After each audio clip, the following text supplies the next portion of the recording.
Leather, paper. So and notice that when you're down, you saw in the slots some recoveries down there, yes. So one slot is for inorganic waste, inorganic compost. Then the other slot is organic compost. The organic one is later also added to our composting process. So that's what happens over here. Then the rest is integrated. So let's move to the next one.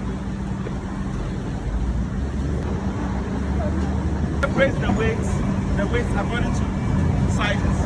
So the one at the top separates very, very large weight from medium weight. This one separates medium weight from small weight.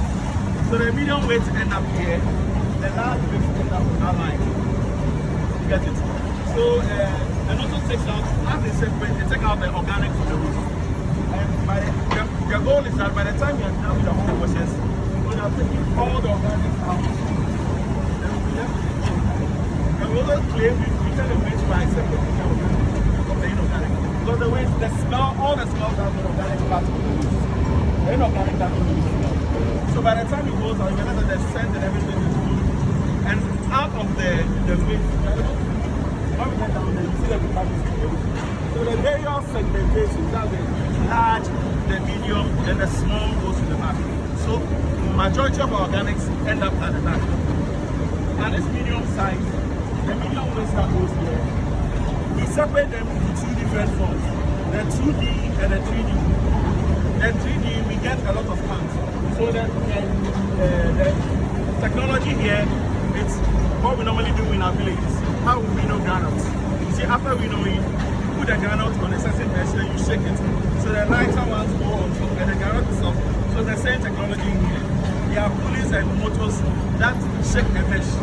So as it shakes it, the lighter ones go to the 2D line, then the heavier ones come to the 3D line. So in the 3D, we get a lot of cans, a lot of bottles, and the lights. So you notice that we have a lot of cans and bottles. So let's go downstairs. We get the crowd to have to take it.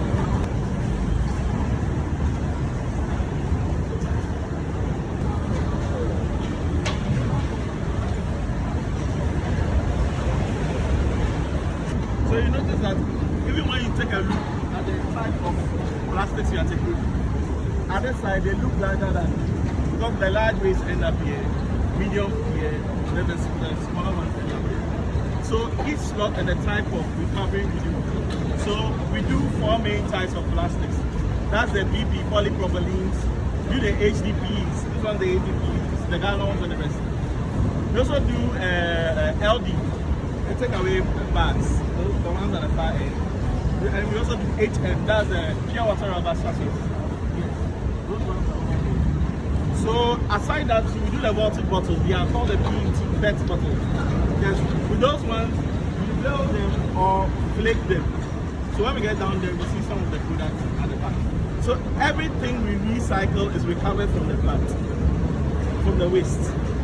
So by the time we are done, about 70% of the waste has been recycled, and 30% then ends up at the landfill.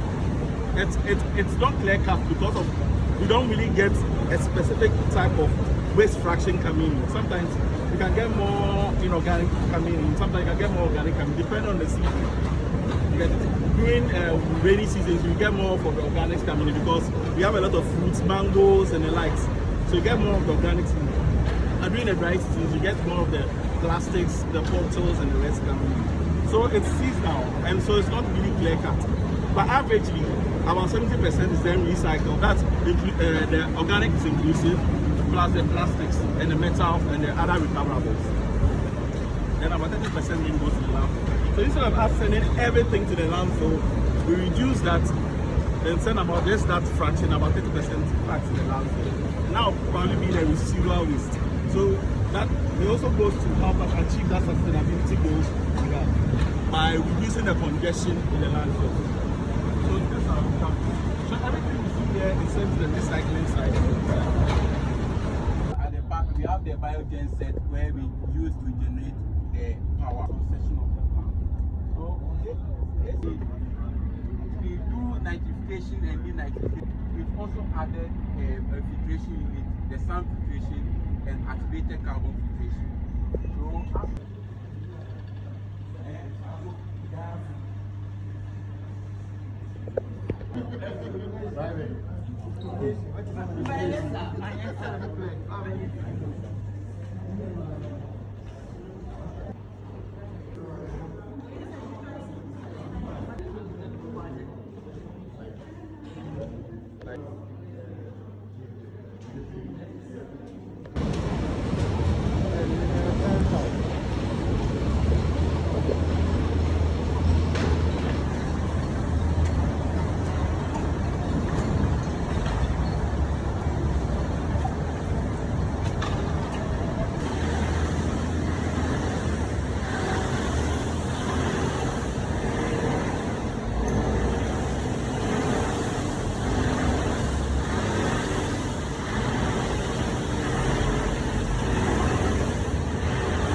So we put all in here. That's what they are crashing water. So then after washing, that's what we get. So we put them in these sacks and we sell. And all the plastics that we recover from what's in here. All the plastics we recover from here. then we send the industry to produce other plastic products. So we go to a plant that does the recycling of some of the food, and then we are able to gain some plastic.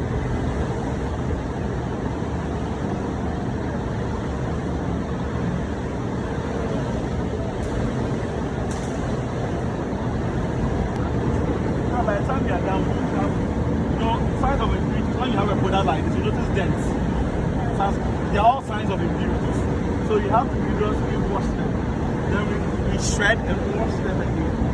Then so no, we wash first, then we shred, then we wash again. No, for the that's a different line. That's for the, let's say the water bottles, the pet bottles. Okay, those ones we have to. But with these ones, we wash, we shred, and we wash again. Then we dry them and bring them. Let's have a look at how we pelletize them. So with our pellets, this is what we produce, then sell it to the plastic producing companies to produce products. This one is HM, that's it. Pure water rubber sachets. Then we shred it.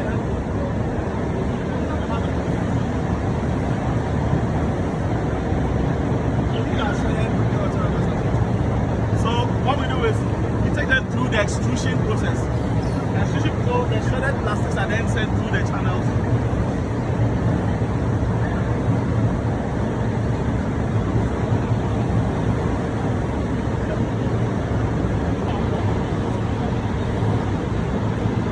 Plastic, it will, they turn them to a metal.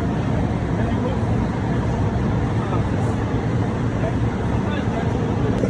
So this one is HM, high molecule plastic.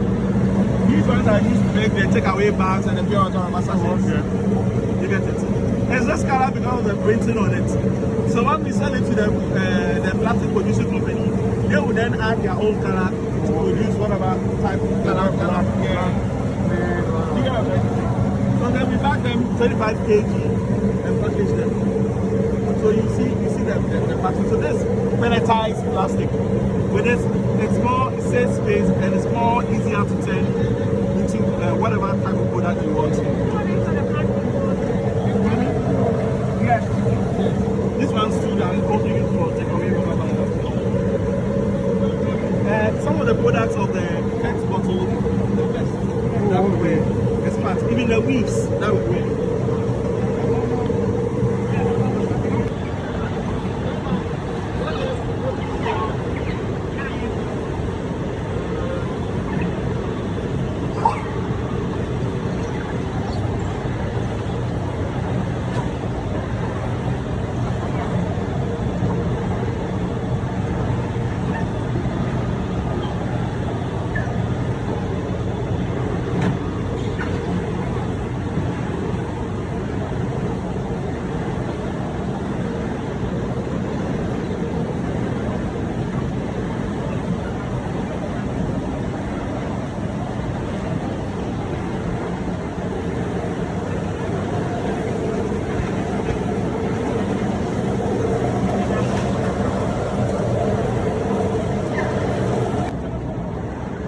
Mostly local companies. Yeah, the company they just come that buys yes, they are called the universal plastic. So they also buy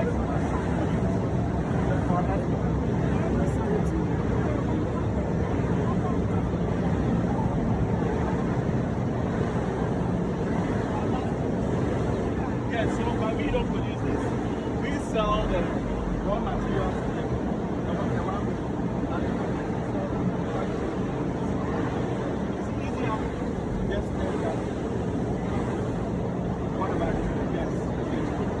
So they would have to go through all this.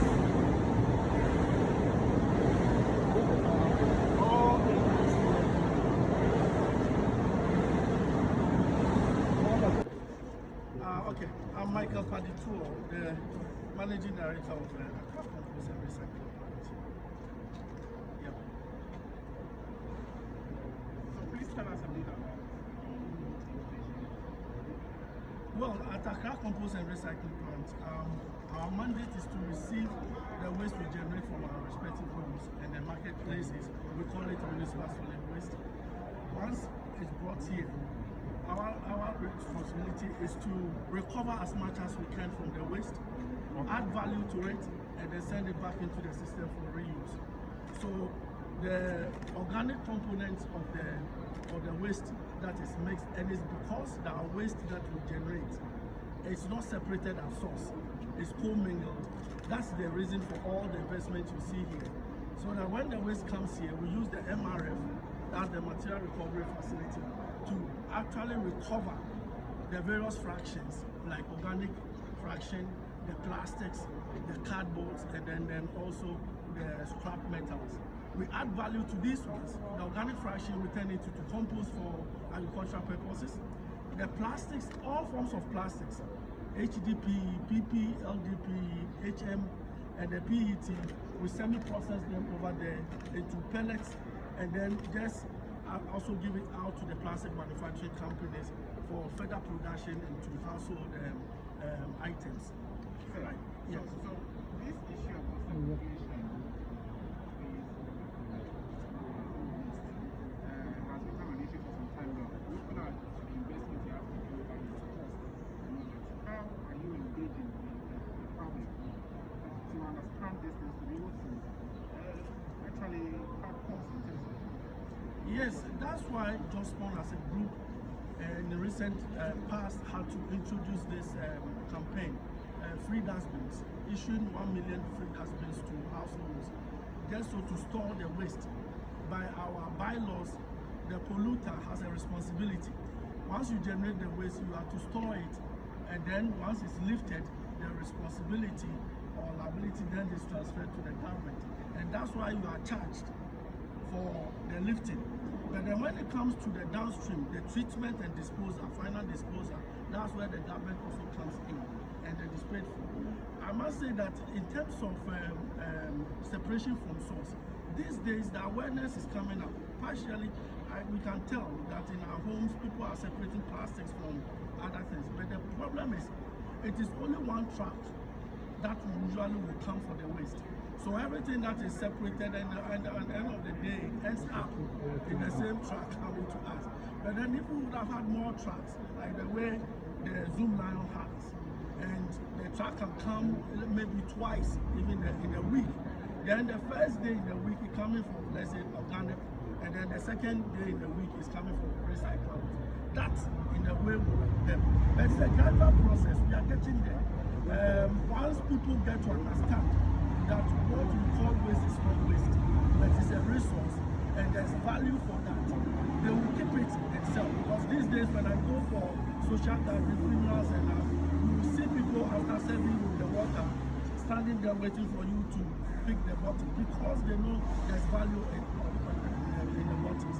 And that is where we are heading to. And for us, it is what we expect into the future. Plastic waste for us is a resource. And our vision is to make sure that we try as much as possible to make this world a better place for all. How often do you get? Put a chip on your tricycle. The tricycles come onto the scale and then we make a scan. There's a scan on the machine and it tells us how much we have to pay. Currently we charge 150 Ghana cedis per tonnage. It's about $9.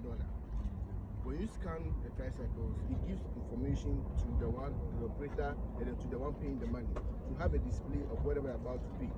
So if you bring the tricycle to the scale, you know that you are paying this X amount of money, so that you not feel like the amount that you get quoted for you. And you can also have your phone to do the calculation based on the display on the screen. If you think that the system calculation that, well, perhaps the weight you carry, you feel that this should not be about 1.2 tons. So you want to do the calculation yourself. The system allows for the formulas are being displayed on the screen for you to input. So if you don't understand, you can ask the operator that, no, I want to verify myself. You tell me that will do this X amount of money. Maybe the tricycle weighs around 200, take 100 cedis from it and multiply the result by the rate at which you are being charged, and then you get to know the amount. Now, the system is such that we want to discourage the physical cash system. So the system allows us to do an e-transaction. So you give a prompt onto your phone or any other device that you can use for transaction. When the prompt comes onto your phone, you put your mobile money PIN and then your account will be debited. Now, whoever owns the tricycle, whether it's for you or an institution, you will get a notification or a receipt of the payment. Now, those of us who work here, our superiors have access to the system, so that they can know that this X amount of waste came in this particular day, this X amount of tricycles came in this day, this X amount of money of revenue was generated this day. Now, the system also allows us for checking of operation.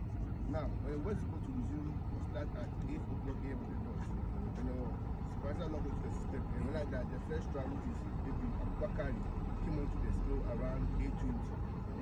Query the question on how can we wait Bakari at 8:20 or 8:15, not 8 a.m. You have to justify why the person was told at 8 a.m.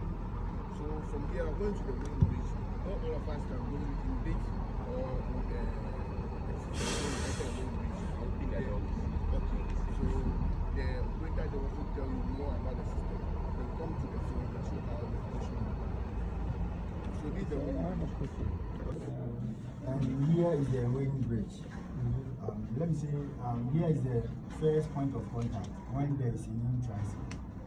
What we do here is mostly is data. It's about data of all the clients here, our customers.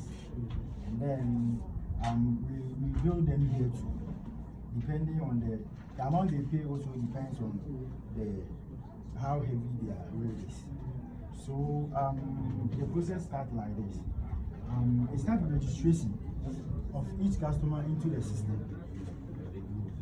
And then we have some basic information that we take from them, like their names, their phone number, the tail weight, the empty motor weight. Because you need to put that into the system. Because all the calculation to bill the person or the amount of money the person is going to pay will be calculated by the system. So the contact of the person, mostly we ask them if it's the same number that they are going to pay their monies from. Because this system is, we call it cashless system. You don't need to hold cash. When you look at the old one where you take the monies and then later in the evening, whether you will go bank or wherever. But this one, it goes through the system. And one good thing is that with this system, any third party, even if you're interested in knowing what is going on here, even sitting at home, you can just enter with the login details and then you see the number of tricycles, the amount of money I've made, everything. And at the end of the day, when you are reporting, it makes it easy. So the bonus, they pay cash to you? okay, mostly that's why I'm saying you don't hold cash. How would they pay? Yes, that's why we register them into the system. And then we take their mobile money numbers or any number that they can pay the money from. Then we use that one for the registration. So the important things are their names, the phone number, the tail weight. It's already on the system with this, the help of this. After that, you scan on this RFID card. So all RFID cards are placed on the side of each motor. All these ones belongs to some tricycle riders. Just that some of them, they will come once and then you won't see them. So mostly we do the registration, but we place it on the side when you come like 2 or 3 times. Or sometimes you can do it on the first time. So all this one belongs to people that they don't really come all the time. So with this, you place the scanner here, just in front. So when the motor is on the wind bridge, you just face directly to the scanner. With this thing should face the scanner. So I'll click on scan here. So like this guy, he was on the scale, I scanned. The guy is called Ibrahim Musa. So all the information that I've already captured onto the system will be displayed here. With the tail weight like this, the gross weight will be here. And then the amount the person is going to pay will be here. So the moment I trigger payment, so I'll ask him, are you going to pay with this same number? If yes, then I'll trigger payment to go to the person's phone, then he will just put in the code, then the payment is done. And then if he's going to change the number that he's going to pay from, I'll just remove this and then put that one there and I'll just save it. So let me see, this system is really helping us. Yeah, much of the stress has been taken away. Looking at this. And then it's an internet something. And that's why I said wherever you are, you can just enter. So you see there's a negative sign here. Sometimes because of issues of internet and those things, you see that you will trigger the payment and you won't see anything. But you might think, oh, I've not done it. Let me do it again. The moment you do it again, it will record the negative of the amount that the person is supposed to pay. Right? So mostly using this system, you need to be vigilant. Because Usually I have on the machine like I see the process I will test. But it stands now, that's the simple process that it goes through. Some of me add that what kind of the business in this tractor station that I like. Over the years, if you've heard of Balagash, this is called Balagash. And in this mountain about the business, it used to be a dump site. So there was some years back, all these places were rendered inhabitable. People sold their houses as low as 2,000 because there was smoke all over. The fire was unquenchable. So even to stay here, you can't breathe. But with the system of transfer station, we're able to close down this and rent this place. This place used to be very, very inhabitable. You have to build this place about 20 feet, 22 feet down. So I have to fill this place. But now if you look around, you can see most of the buildings are now being taken share because so pollution, the stage, as far as Bangladesh, when you get there,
into the facility.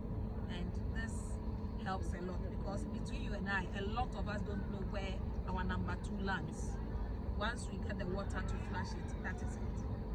So when the containment you have in your house is full, the truck that picks it up, some of them end up there. I'm saying some of them because I believe it is not every truck that goes there.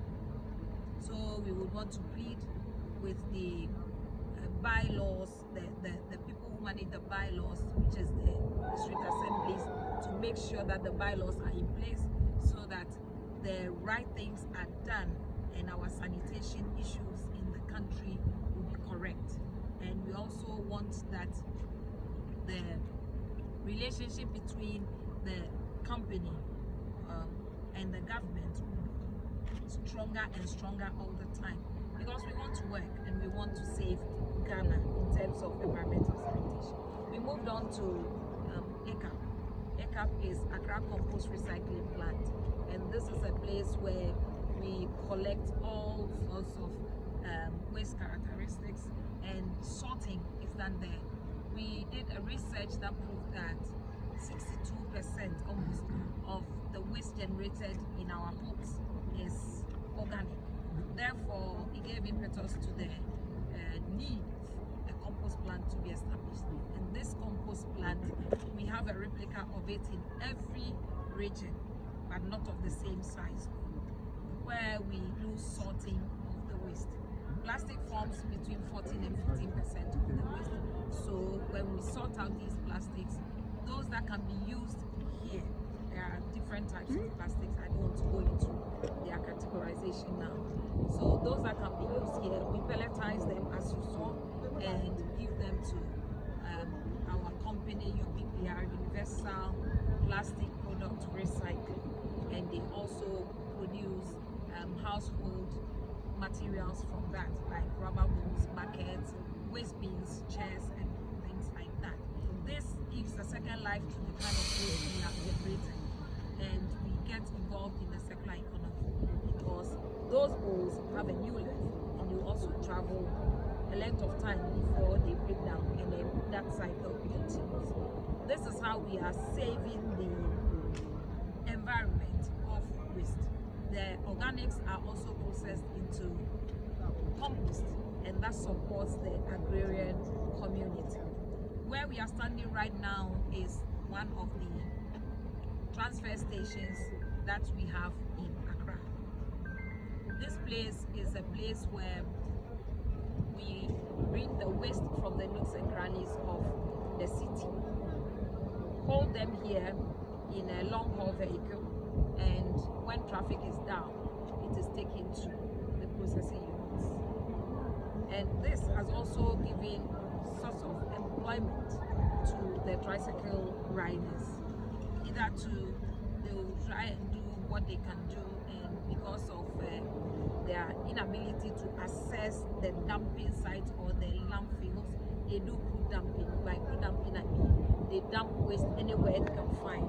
But with this, having one here, having one at Teshi, one at Achimota, and a very miniature one at Okublimi around Second, I believe it has given proximity to them, and they are able to dump properly. And it is impressive for me. So we pray that all the tricycle riders will find reason to work with these transfer stations, and then by that means we'll be able to capture the waste. We also try to give the generators, you and I, waste bins in the areas that has been assigned to us, and I believe other waste management companies to do that, because the assemblies have a standard that they expect waste management people to do. So once the waste is captured in a receptacle at home, and we have waste bins in town, then you are sure that every waste is captured, and you will not see the waste traveling from a generator onto the streets. But unfortunately, we have people who don't have regard for what we are talking about, and when the bins are installed on the streets, I don't know whether they take them or they carry them. The bins vanish, and I know bins cannot move, so definitely it is people who pick them up. So with this opportunity, I will plead with us, all of us Ghanaians, bins again. Let the bins be there. We use it for people who are passing through, who do not have homes immediately and have generated waste. Everywhere there is a human being, there is waste. So this is where we have one of our transfer stations, and as you can see behind me, the conveyor belt is there. They scan them, get to know the waste, the weight of bins of waste they have brought in.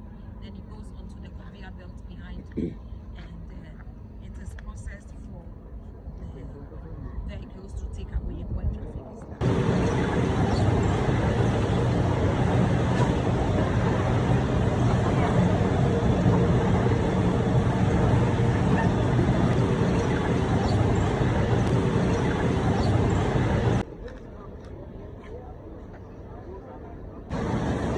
So we put all in here.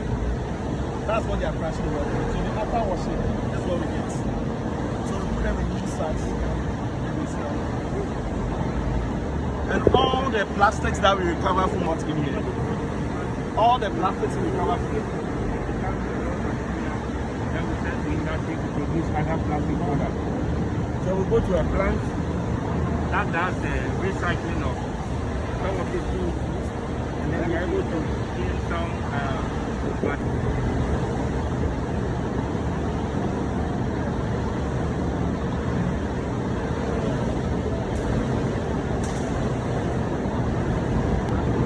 Now, by the time you are done, you have signs of impurities. When you have a product like this, you notice dents. They are all signs of impurities. So you have to rigorously wash them. Then we shred and wash them again. Then right before you wash. So no, we wash first, then we shred, then we wash again. No, for them, that's a different line. That's different. Let's say the multiple, the pet box. Okay, those ones we have to. But with these ones, we wash, we shred, then we wash again. Then we dry them and bring them. That's how we look at how we pelletize them. So with our pellets, this is what we produce, then sell it to the plastic producing companies to produce products. Oh yeah, this one is that's it. We are also rubber sachets. Then we shred it.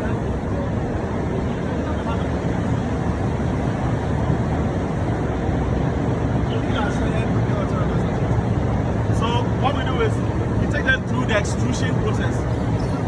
So the shredded plastics are then sent through the channels.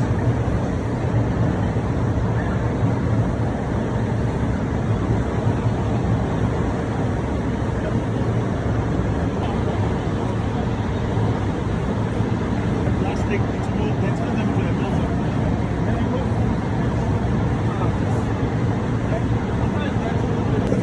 So this one is HM, high molecule plastic. These ones are used to make the takeaway bags and the pure water and sachets. You get it? It's this color because of the printing on it. So when we sell it to the plastic producing company, they will then add their own color to produce whatever type of color. You get what I'm saying? So then we bag them 25 kg and package them. So you see the package. So this pelletized plastic. With this, it saves space and it's more easier to turn into whatever type of product you want. Yes. This one's too that also used for takeaway. Some of the products of the PET bottle, that we wear, is part. Even the weaves that we wear.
That's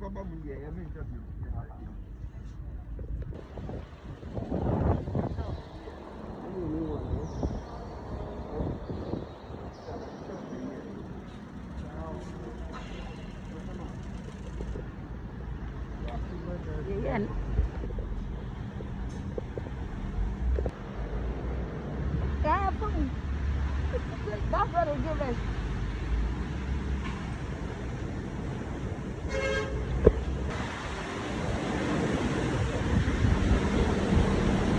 Hey, I didn't know this.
So good morning once again. You're welcome to Sewage Systems Ghana Limited. My name is Lola Asise Ashite. I'm General Manager. I'm in charge of all private sector jobs here. You were supposed to be received by my Managing Director, who is today starting her leave. I'm here with Engineer Pascal Ballon Ano, who is the plant manager, and then Mr. Joseph Siao Yaboa, who is in charge of the health and safety. We also have, it's right around? Okay, stand out. So, Engineer Bright will also join us. But I'm sure you know our colleagues from the group. So our mission is to tell you what we do. About 100 years ago, we started disposing of our liquid waste directly into the sea. And it was because we don't have underground pipelines.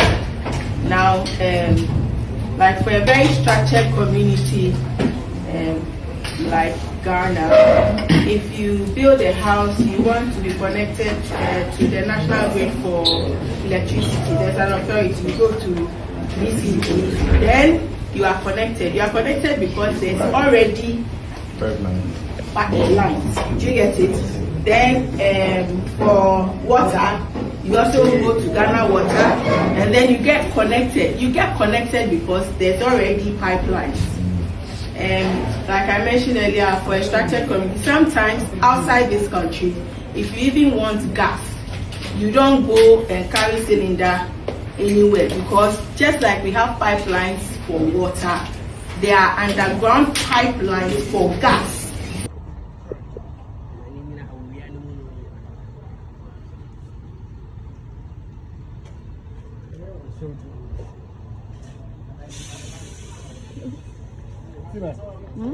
Over there. Yeah. Me too. Yeah. So easy. Yeah. Yes.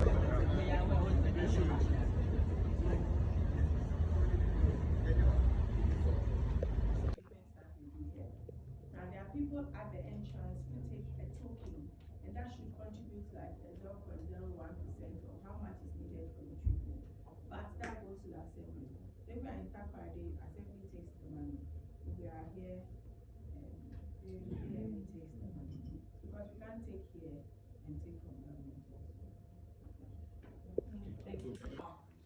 That one, I'm not saying increase the levy. There should be other ways of getting funding to fund sanitation as a country. Now, yes, we have plans. We are replicating the plans. We need government support to be able to replicate the plans. If we get government support, that's fine. Government pays us for the work that we do. The problem we have is that they don't pay regularly. That's all. In fact, if they pay regularly, it's not punctual. It doesn't come like it should. I cannot tell you how much we are owed or way back. Do you get it? But the money, the plea is that the money should come regularly so that we can continue providing this basic human rights service to our people. Yeah. Because, sorry, not just to cut you, because of time, because we have a series of plans we are going to visit. And as we go through, some of your questions will be answered because we'll be explaining the process. So I'll just plead with us all so that we can all the questions. And then proceed. So it's almost like what Casey asked. I just Seems to do much on your achievements, the operations of your company, but you are not letting us know your challenges because this is opportunity. This is a platform that we are going to broadcast to the world. What are we going to tell government or draw government attention to your company in terms of challenges? So there are 3 challenges that I think that we have. Maybe I'll give my colleagues chance to also talk about it if I've not mentioned anything they see as a challenge. And I've mentioned them already. The first one is liquid waste coming with solid waste. It clogs our pumps, it makes filtration very expensive, but we have been doing education, but I think that your support will be massive. People actually go to public toilets with their house waste in their cloth. Yes. You only bet your baller, no matter what you have a local people, and you make it out of value. Yes. And even the wastewater comes with solid waste because there are people who would wait if it is raining. Then they will open their drains or pour all their waste they have kept in their homes in wastewater lines. So that is problem number 1. I mentioned it, I've elaborated on it. Simon, thank you so much. Dealing with government. So I'm coming 3. So point number 2, please, what's your name? Oh, you're a fan. I see. So the next problem is the payment I mentioned in answering your question, that if we get the right support, we should be able to replicate this. Because we are going Africa. We're doing it. Do you get it? But we like that if I go to an African country and I'm talking about the number of plants we have, I should say 16 out of 16. So, but if I say I have 6 plants in Ghana and there are 16 regions, what am I doing here? And I want to grow, and I want to sell. So if I get the enabling environment, I should be able to do more business here before I start going to do business elsewhere. So if the payments are coming regularly, this is basic human, we used to call it basic human amenity, but it has changed. In the wastewater, in the wash sector, they call it basic human right. This is something we should do for our people. You get it? Because there's a research that shows that if you do not invest in something like this, you invest 4 times in health. Yeah. So that's point number 2. Then point number 3. And someone is supporting me. So she has mentioned the government one. So operational cost is one of our major challenges. So we are located very close to the sea, 1, and then 2, the material we receive in itself also facilitates or aids in corrosion. So it's like you are getting 2 slabs at a go. So when there are no hands-on corrosion treatment every now and then it increases our operational cost. that in itself is expensive. And it's something that we can do at relatively cheaper price if we get the monies coming in regularly, so that we can do regular maintenance. You get it? So that's the thing. And then problem for me number 3 is the buy-in of the people. If it is said that they are going to build for a community a wastewater treatment plant, it will cost $5 million. And they're going to build a school to cost $5 million. I'm sure that everyone in the community will say that, okay, let's not do the wastewater, let's do the school. Because people don't understand the effect of not having the wastewater treatment plant or a solid waste treatment plant in their space. If a politician spends money in building an airport or a wastewater treatment plant, it will be considered as a I don't want to mention the word. But you see, this morning I was listening to CTF and Bernard and Co. And we were discussing the percentage of money that has been allocated to agri, and it's less than 1% of our money or our budget for the year. Now we're thinking about waste too. What is the percentage?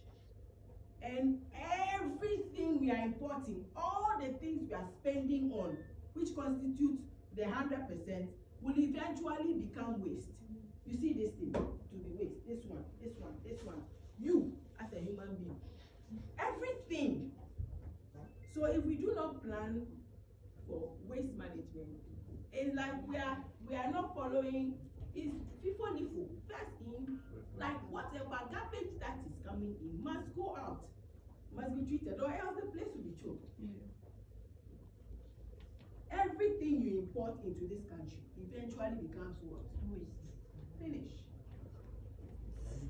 So as a follow-up to this 24-hour economy.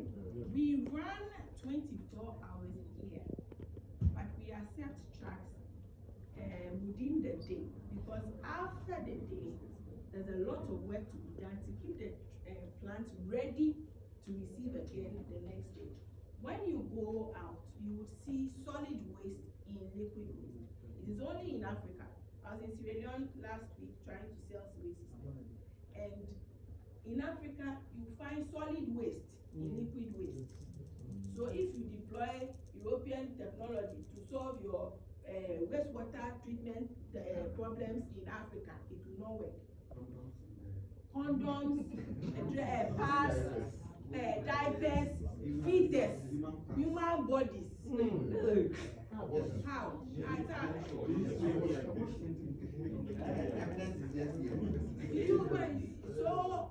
So it is a challenge. It's a challenge for us to be able to run 24/7, because we have to fix the system to be ready for the next day. But yes, on the declaration of a president's mission to run a 24-hour economy, we have been engaging management, top, the board, and the board has directed us to look at how we can be ready to receive plants 24 hours.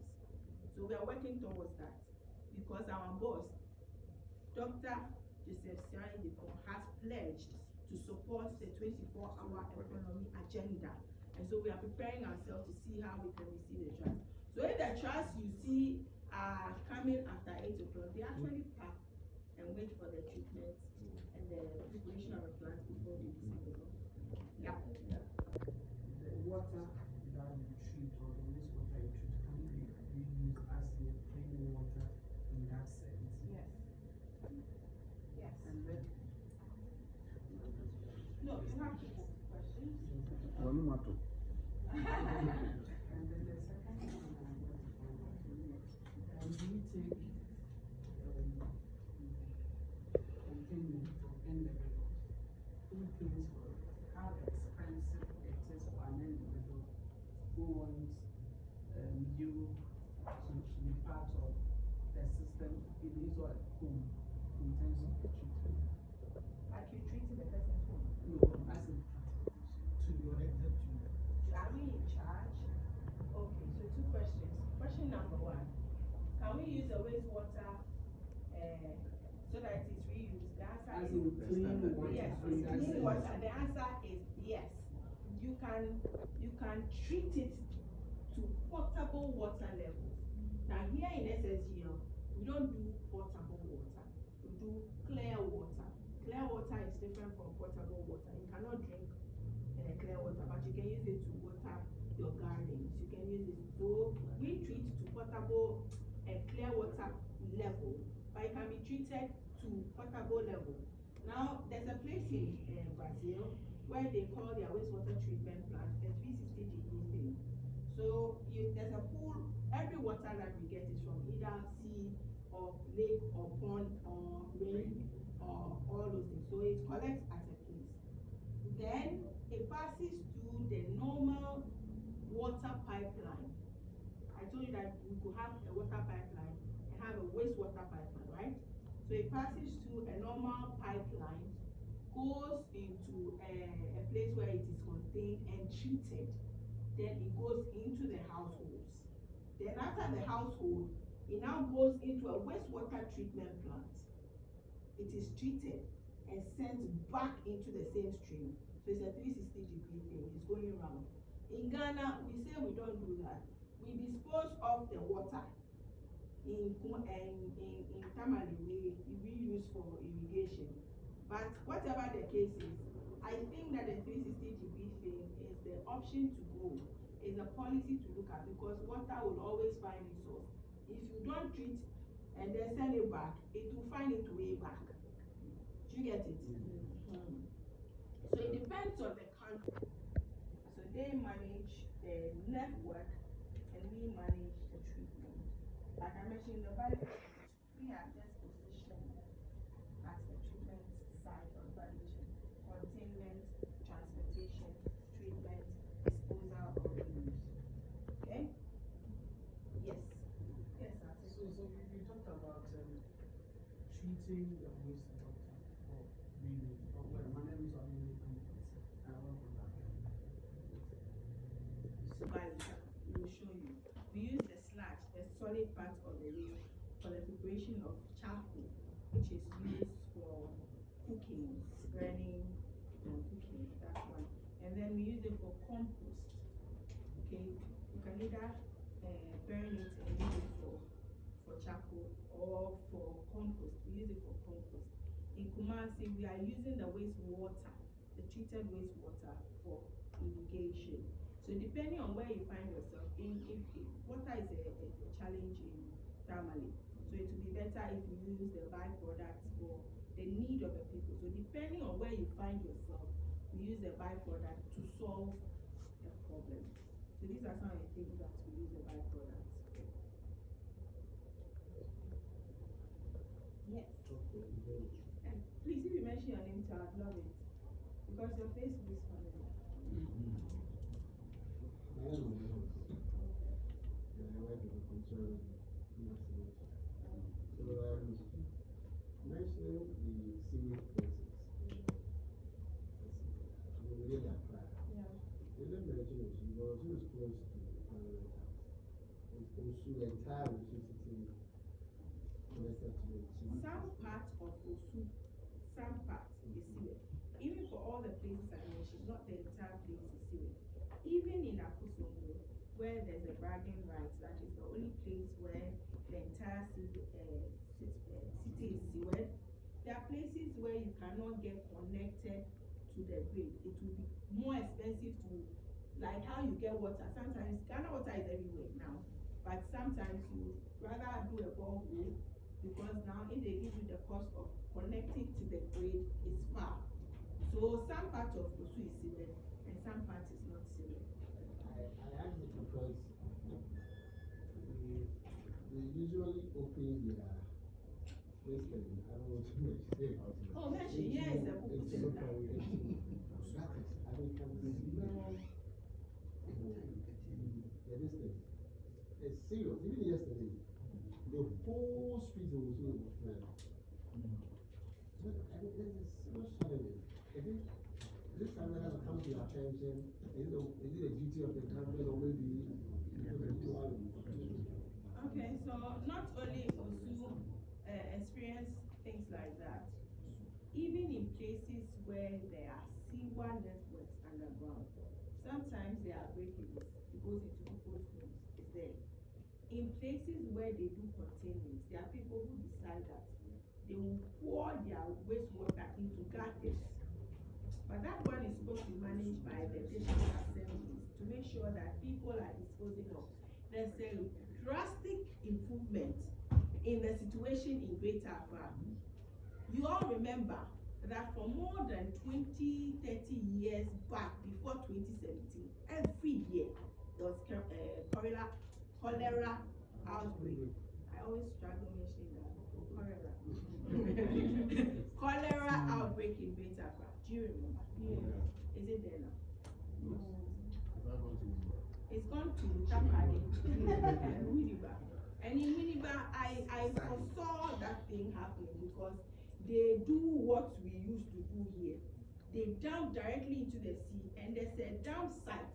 I know that place. They send the people directly on bare land. So if a fly goes there and comes back to you, or a teacher, hello. Yes, so it happens. Even so, it's something that we all need to talk against. Who is the plant manager?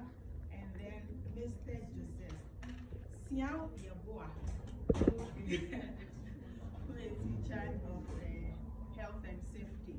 We also have is Bright around? Okay, stepped out. So Engineer Bright will also join us. But I'm sure you know our colleagues from the group. So our mission is to tell you what we do. About 100 years ago, we started disposing of our liquid waste directly into the sea. And it was because we don't have underground pipeline. Now, like for a very structured community like Ghana, if you build a house, you want to be connected to the national grid for electricity. There's an authority. You go to EC, then you are connected. You are connected because there's already lines. Do you get it? Then for water, you also go to Ghana Water, and then you get connected. You get connected because there's already pipelines. Like I mentioned earlier, for a structured community, sometimes outside this country, if you even want gas, you don't go and carry cylinder anywhere, because just like we have pipelines for water, there are underground pipelines for gas. So you go and register, and they connect like how they connect water into your home. So you switch on the gas and it goes into your tunnel for cooking. There's also something called sewage system. It's a sewer network that should take care of wastewater. So there's underground pipelines that are supposed to be there for water connection, clean water, potable water into your home. And usually there are also pipelines that take care of wastewater. So sometimes you're watching a cartoon or watching a movie, you see that someone falls in a big ditch and then appears on the street somewhere. No, they are underground sewer networks. Now, in Ghana, only 5% of the country is sewer. What it means is that you cannot go and talk to anybody and say that, okay, I built my house, where do I connect so that my toilet water goes, or my pipe water or wastewater from the bathroom goes? And that is why we as a people resorted to another form of treatment called containment. That is why everybody is mandated to have a septic tank in their home to keep the wastewater in the house. Then once it's full, you haul it. If you have underground pipelines, there are systems that it runs. So there's a pipeline, there's pumping station, there are treatment plants, and the water is reused or disposed of into the main line depending on the policy the country has deployed. Now in our case, we don't have much of that. So if we have decided to do containment, there's also a value chain that containment must work. And the value chain is containment, toilet, keep it, manhole. Then the next one is transportation with a cesspit track. Then the next one is treatment. Then the last one is disposal or reuse. Okay? So now what we do here is the treatment. The sewage system does treatment for the wastewater that it is taken from your homes. I know a lot of people do not ask. If it's full, they just say, class sack, then the truck comes for it. Nobody cares where it's sent to. Before the construction of sewage systems Ghana Limited in 2017, we were disposing of directly into the sea. Now, there is an existing treatment plant that took care of the very few places in Accra that was privileged to be connected to the underground network I talked about. Okay, so I told you that some part of Ghana is sewage. I mentioned that 5% is sewage. In Greater Accra, cantonments, parliament, some part of Kolebu, Dansoman is sewage. So they can go and get connected to the grid so that their water will pass through. Tema is another place that is also sewage, but they now use both because there are places in Tema that cannot be connected to the grid. Then there's a city in Ghana that has the whole place is sewage, and that is Kosovo, and that was done by VRA for the people. So beyond these places, there are other few places like the University of Ghana is also sewage. So that contributes to the 5% that I mentioned. So we do treatment. So people take care, individuals take care of their people in their homes. They also pay people to transport their people. Then now, treatment is handled by government. And the truth is that the entire value chain is the basic human amenity that government must give to its people. But because we don't have a citizenry support in working the value chain. Here at Lavender Hill, we do fecal treatment plants. So the plant that you go to first is a fecal treatment plant. There's difference between wastewater treatment plant and fecal treatment plant. Fecal treatment plant takes care of the waste that comes from the septic tank. Then wastewater treatment plant takes care of the one that is through the pipeline. Okay, so we have here two plants, a fecal treatment plant and a wastewater treatment plant that takes care of all the networks that I mentioned in Greater Accra. It now comes here for treatment before it is disposed of or reused, depending on the method that is to be deployed. Sewage Systems Ghana Limited now has 6 plants in Ghana and counting. So we have the Lavender Hill Fecal Treatment Plant here. Like I mentioned, we have Mudok Wastewater Treatment Plant close to Lavender. We have Kotoku Fecal Treatment Plant, which is located in the space of Eka. Then we have the wastewater treatment plant in Kumasi, one in Takrady, another one in Tamale. So this is what we've done so far, and we're looking at making sure that we have treatment plants in all 16 regions. Then now we can cascade it down to the districts depending on the load of need per MMDA. So this is who we are. This is what we do. I know that I left some spaces inside, but if I didn't leave, then there will be no need for questions. So I've left it so that you can ask questions.